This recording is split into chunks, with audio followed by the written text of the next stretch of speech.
ঢাকা শহরের জলাবদ্ধতা নিরসনে বক্স কালভার্টগুলো পরিষ্কারের জন্য ১ মাসের পরিকল্পনা হাতে নিয়েছে দক্ষিণ সিটি কর্পোরেশন। তারই অংশ হিসেবে মঙ্গলবার দুপুরে সেগুনবাগিচার বক্স কালভার্ট পরিষ্কারের মধ্য দিয়ে কার্যক্রমের উদ্বোধন ঘোষণা করেন ঢাকা দক্ষিণ সিটি কর্পোরেশনের প্রশাসক আব্দুস সালাম।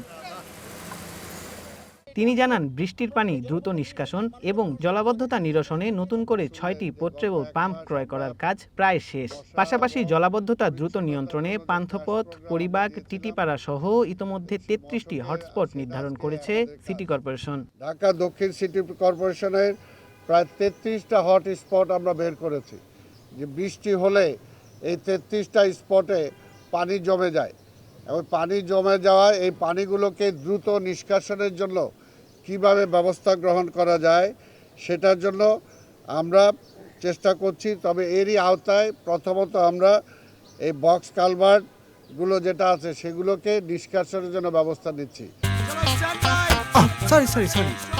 লাইফে কখন কি হয় গ্যারান্টি আছে, তাই ইন্স্যুরেন্স করুন সিটি ব্যাংকে, কারণ ইন্স্যুরেন্স করলে সিটিতে সুরক্ষা পাবেন নিশ্চিন্তে।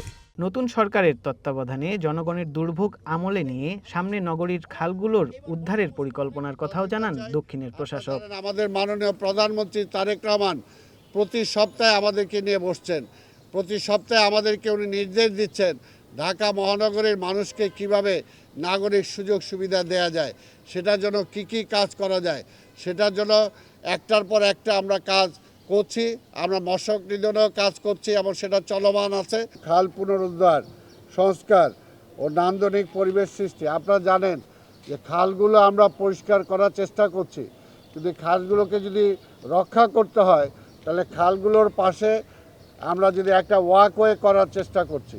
যদি সেটা না করা যায় এই খালগুলো আবার পুনর্দখল হয়ে যায়, আবার খালগুলোতে দেখা যায় যে সেখানে দোকানপাট বসে যায় এবং সেখানে আবার পলিথিন ফেলে ১ মাস লাগে না, আবার সেই খালগুলো আবার পূর্বের অবস্থায় ফিরে যায়।